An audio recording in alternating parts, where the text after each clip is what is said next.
How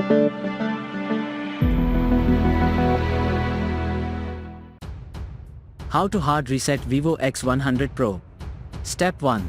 First, turn off your device by using the power button. Step 2. When your device is turned off, you have to press the power button and volume up button at the same time. Step 3.